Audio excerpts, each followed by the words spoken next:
Welcome to studyhi.pk and subscribe to keep in contact for more videos. In previous lecture we have already discussed all the gross and morphological features of histological features of ovarian tumors.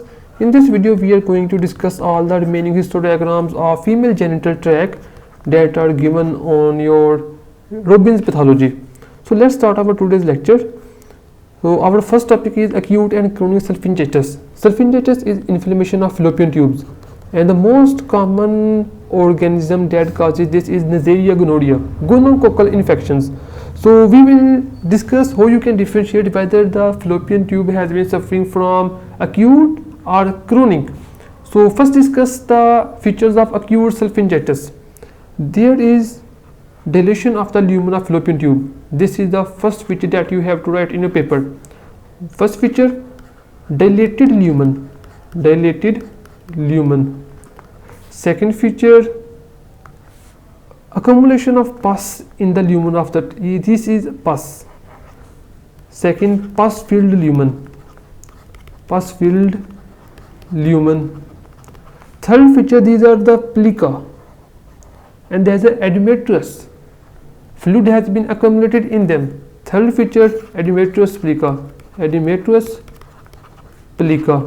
And as this is acute inflammation, this is not a very high magnified image, but when you see this image in very under high magnification, then definitely you will appreciate presence of neutrophils that are the signs of acute inflammation.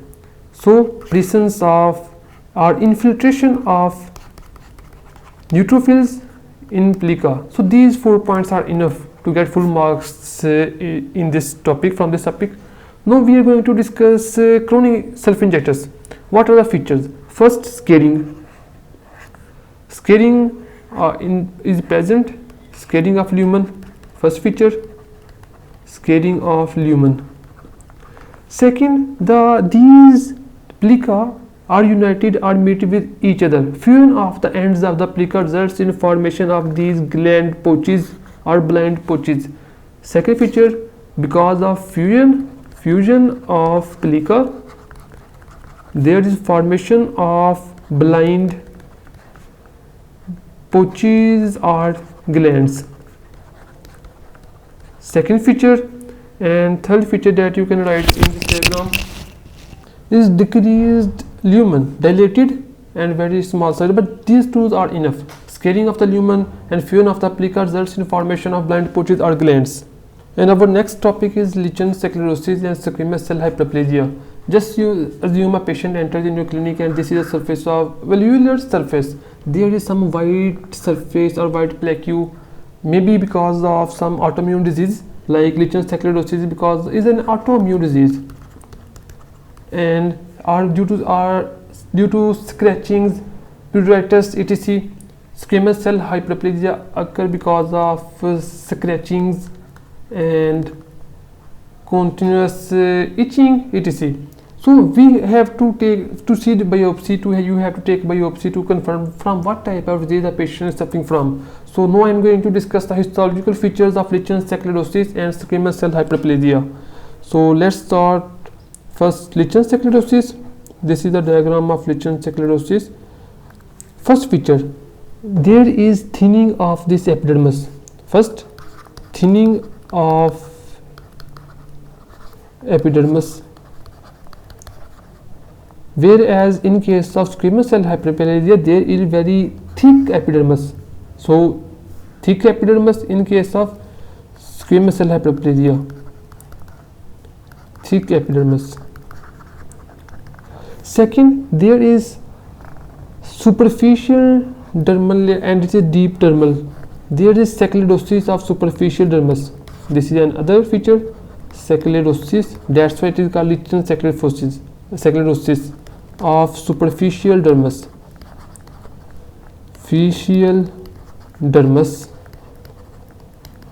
And third feature, there is infiltration of deep dermis by lymphocytes, or infiltratory material is present in the deep dermis.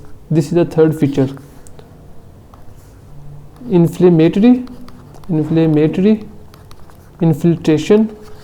Infiltration in deep dermis.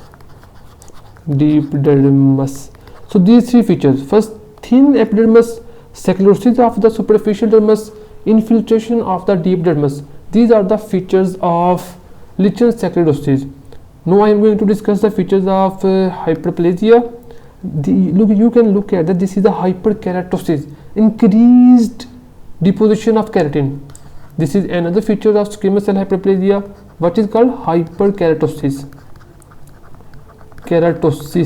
Increased deposition of keratin on the squamous cell hyperplasia. And further, these two are the major features: thick epidermis, hyperkeratosis, increased mitotic activity in deeper layers but no atypia. So what is nuclear atypia are the viral cytopathic changes, chylomicropathic changes. We will discuss in coming slides. So I think this is enough. Now we are going to discuss the condyloma accumulatum. First you have to see this picture. A patient comes with this type of growths on vulvar region. Now you have to confirm whether it is cancerous or not, malignant or benign. So when you will take the biopsy of condyloma accumulatum growths, there will be papillary projections of the stroma. So what is tree-like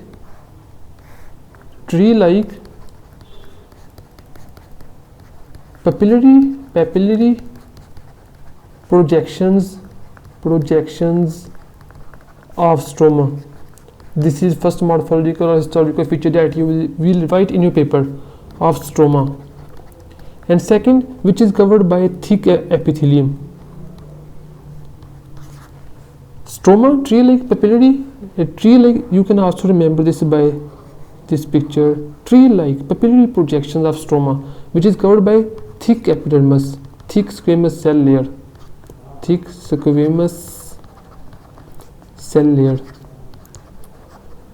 What is the cause? It occurs because of the viral human papillomavirus 6 and 11 type. These are low oncogenic types. Who you can diagnose whether this is because of viral or not.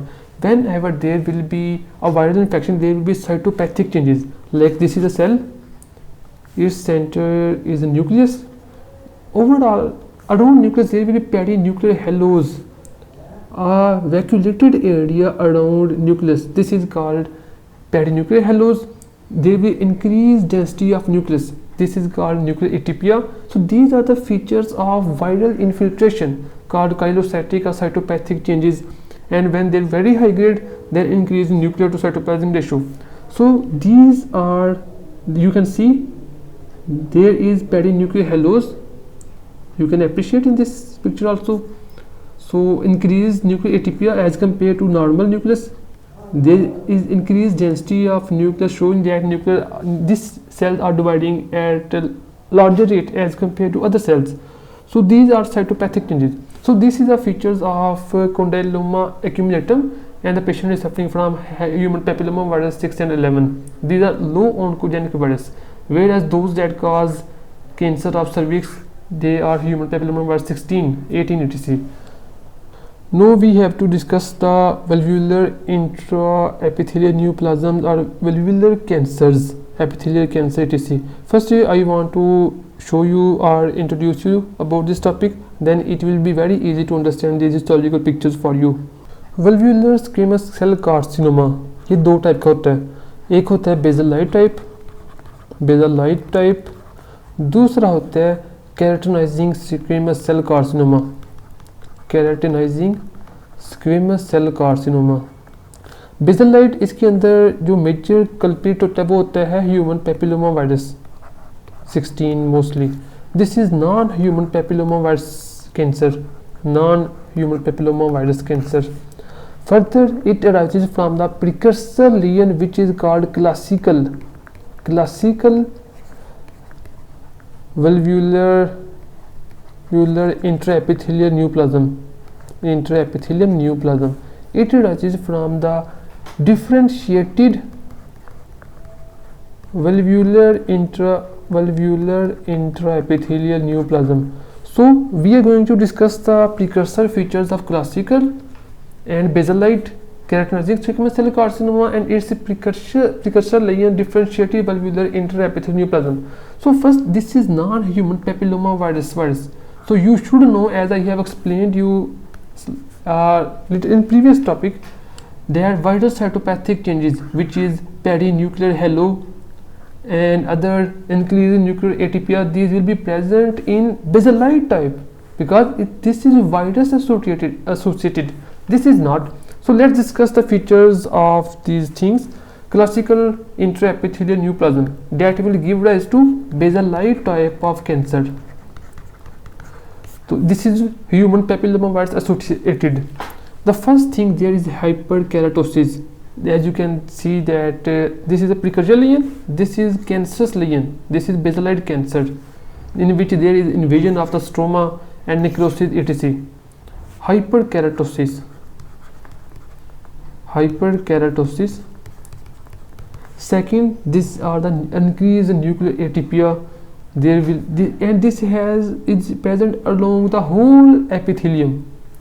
So the nuclear atypia or immature cells are present along the whole epidermis, whereas when you are going to see other differentiated type, in this I will discuss you first after discussing this hyperkeratosis. And second feature that you have to write in your paper is that immature basalite cells are extending along the whole epidermis. So these are the two major features. Other features that you will write about is the nuclear atypia and all viral cytopathic changes like nuclear atypia, as this is human papillomavirus associated, and perinuclear halos, hyperchromasia. These are the viral cytopathic features of these cells. In basalite type, there will be immature cells, you cannot differentiate. There will be increased nuclear to cytoplasmic ratio and central areas of necrosis. So let's discuss our next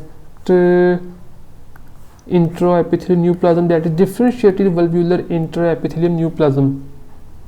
In classical intraepithelial neoplasm, there is immature cells that are extending along the whole epidermis, whereas in case of differentiated valvular intraepithelial neoplasm, immature cells are only present in the basal layer.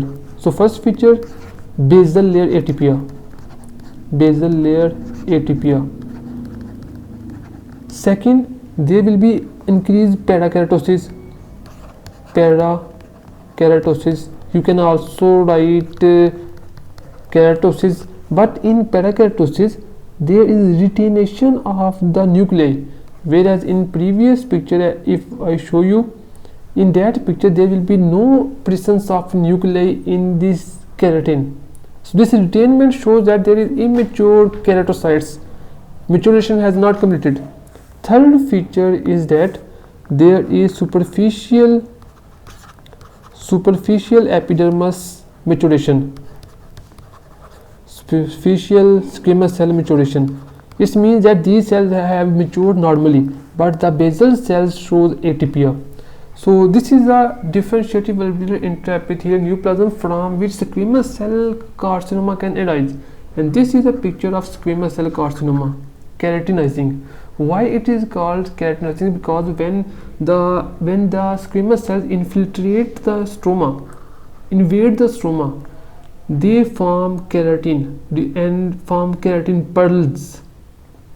These keratin is secreted by these malignant squamous cells that are surrounding these keratin. So the squamous cells that are present around these keratin pearls are also malignant, that will show atypia, increase in nucleus to cytoplasmic ratio, etc.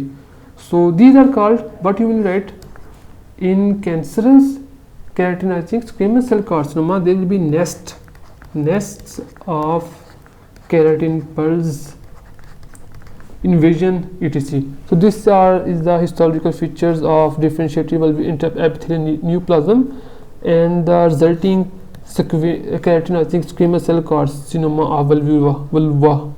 Our next topic is Paget disease of vulva. Paget disease is of breast, in which the inside invasive carcinoma or some benign give rise to cells that enter or accumulate around this epidermis, resulting in redness, itching, etc. These cells are larger than the normal cell, and these cells are called Paget cells. So this is what happens in breast.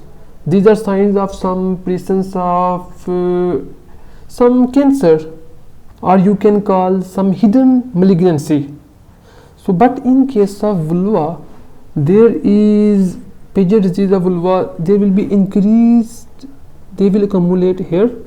And what are the histological features when they give rise to the Paget disease of vulva? They arise from some, these are the glandular, mammary glandule that are present in vulva. Their ducts contain some pluripotent cells that give rise to this neoplasms. So how you can diagnose that these are the Paget cells? These cells are first eosinophilic and larger as compared to normal cells. Their cytoplasm eosinophilic and larger as compared to normal cells. I will show you these. So this is a immunostaining of cytokeratin C that accumulates or present in these Paget cells. So these are some features of Paget disease of vulva. So cytokeratin 7 mostly present in all neoplasm that are present above the diaphragm, but in this case it's also present in Paget disease of vulva. So these are the features of Paget disease. And the eosinophilic, there are some clear cells, but those that are the Paget cells, they show some eosinophilia because of presence of mucopolysaccharides that are present in these cells. I am going to explain you very important features of cervix. Now we are going to start cervix. The endocervix is made up of columnar cells and glandular types of cells, and whereas the ectocervix is made up of squamous cells, and the junction of these cells give rise to the metaplastic cells that are called squamocolumnar junction.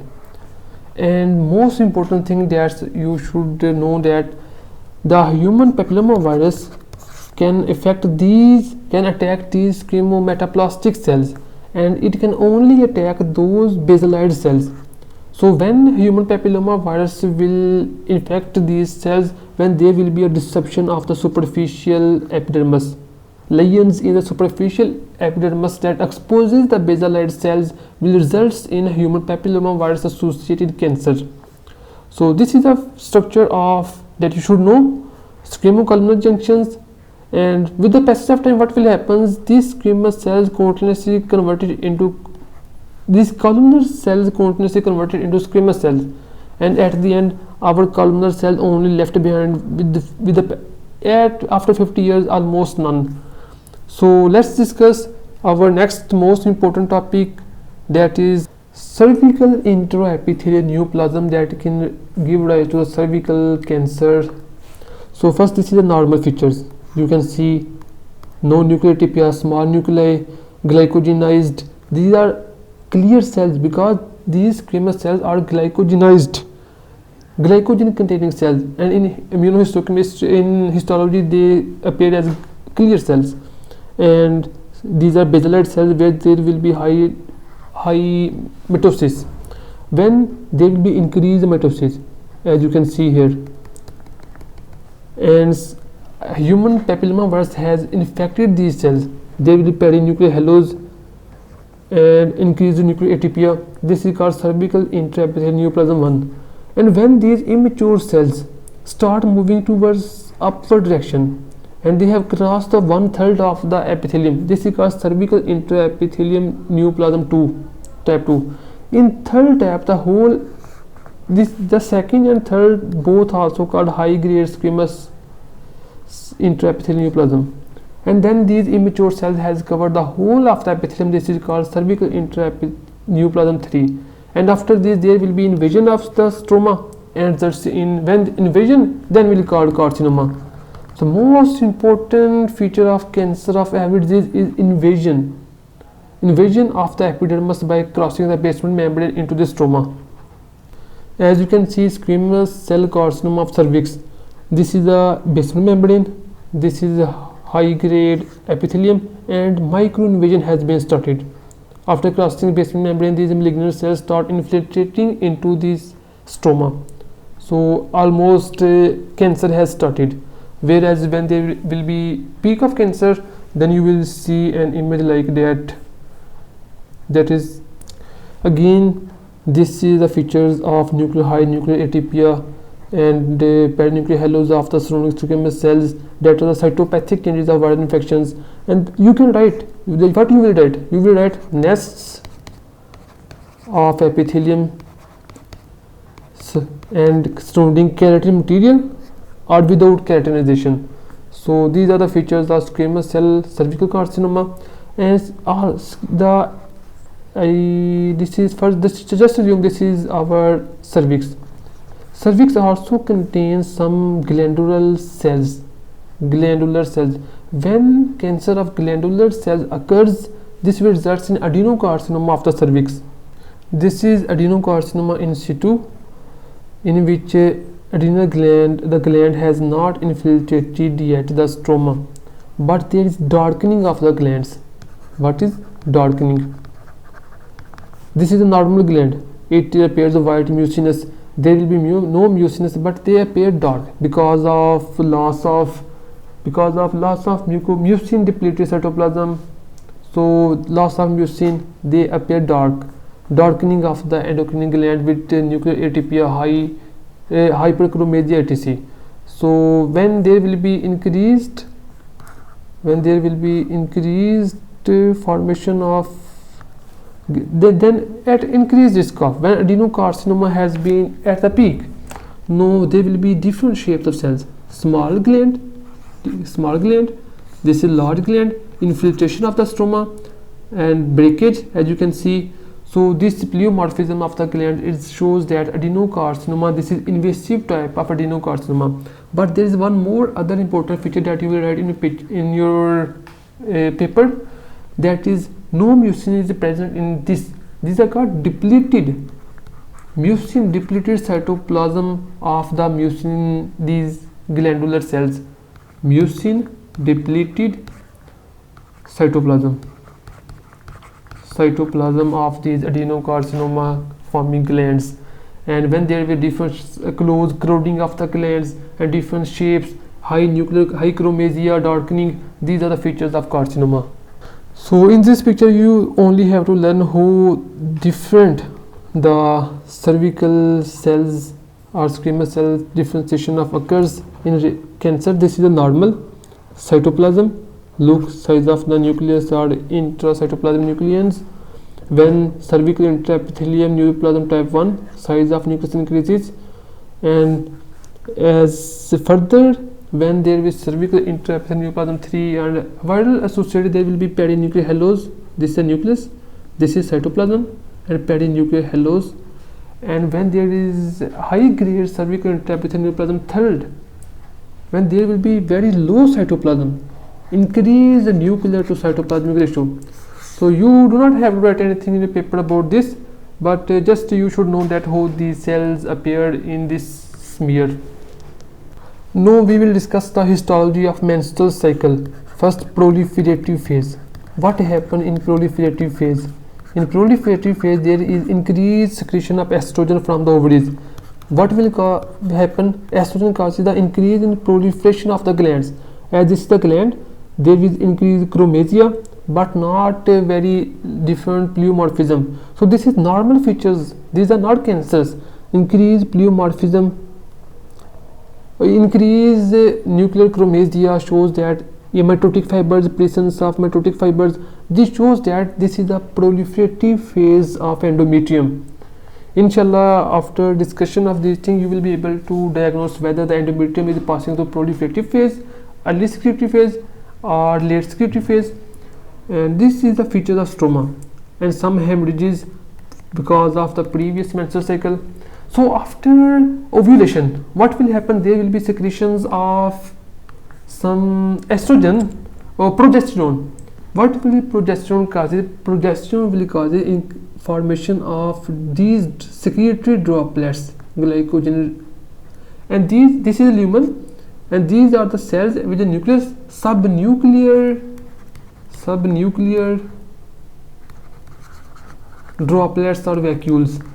These are the features of early secretory phase, in which progesterone is acting on the endometrial cells and causing them formation of vacuoles, glandular vacuoles inside our subnucleus, behind the nucleus. And what will happen when there will be third phase?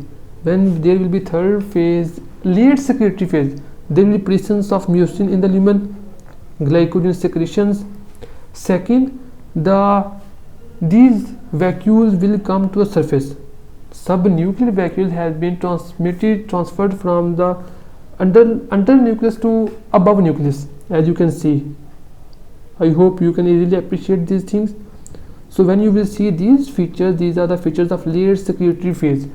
And some more other features that you should know is preludial changes. This is, look at the stroma of this proliferative phase. There is some clear things that are present between the stromal cells, but in preludial changes there will be hypertrophy, increase in eosinophilia of the stroma. Look at the stroma that of proliferative phase and look at the stroma. There is increased glandular things, stroma, edema.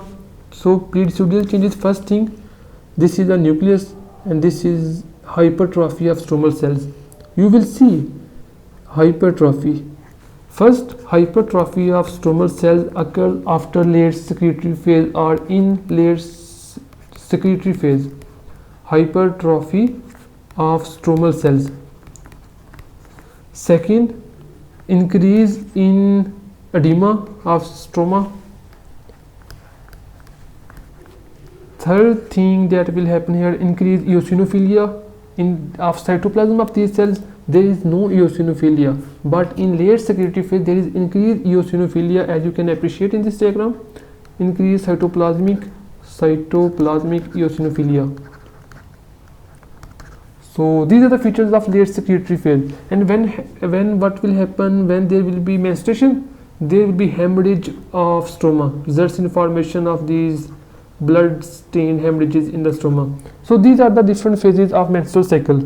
Now just assume a patient comes to you with irregular uterine bleeding and you have to diagnose the cause. What is the possible cause of this irregular dysfunctional uterine bleeding?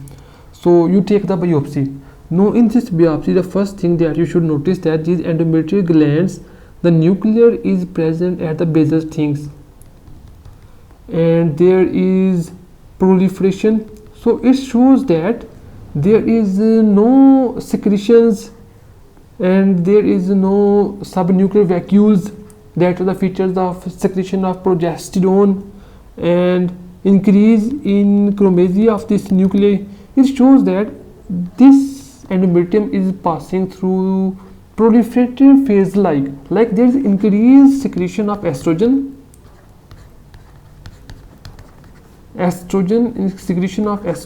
but no secretion of progesterone. If progesterone is secreted, then there should be mucin, there should be some eosinophilia of the stroma, but as progesterone is not secreted, it is only estrogen that is causing increase in chromasia of these stromal nuclei and of these glandular cell nuclei. So it shows that the female is suffering from an ovulatory uterine bleeding. Hope you have understand how these things help you. And this is just a leiomyoma or benign tumor that is present just behind the endometrium, and this is the polyp etc. Our next topic is endometrial hyperplasia. There are two types of endometrial hyperplasia. First, that is without atypia. Atypical features, the cancerous related, not cancerous but can be proceed to cancer later in life, and with atypia. And you should be able to diagnose whether this endometrium is at risk of developing cancer or not. This is endometrium. You can see the different types of glands. This is endometrial hyperplasia, increased number of glands, variation in shapes. and there is increased chromasia of the nuclei, but there is increased presence of stroma. So this is simple endometrial hyperplasia in which there is no atypia. This is also atypia, endometrial hyperplasia, increased crowding of the glands, but there is no atypia. But in this endometrial with atypia, you can see will be no stroma, and you can appreciate the glands, but there is lack of complete architecture of the glands, and is showing immature cells, increase in nuclear densities, perinuclear halos, etc. This is just a histodiagram of endometrial hyperplasia with atypia. There is no stroma like that is present in this type. So hope you have understand. These are the immature cells. So thank you so much. Remaining some topics like endometrial carcinoma and further placenta, hydatidiform, all these topics we will discuss in a separate short video. So if you really find this helpful, must give us a like, and for more videos subscribe, and if you share we will be thankful, and you should share to your friends. Like, subscribe and share studyhigh.pk. Thank you so much. Allah Hafiz.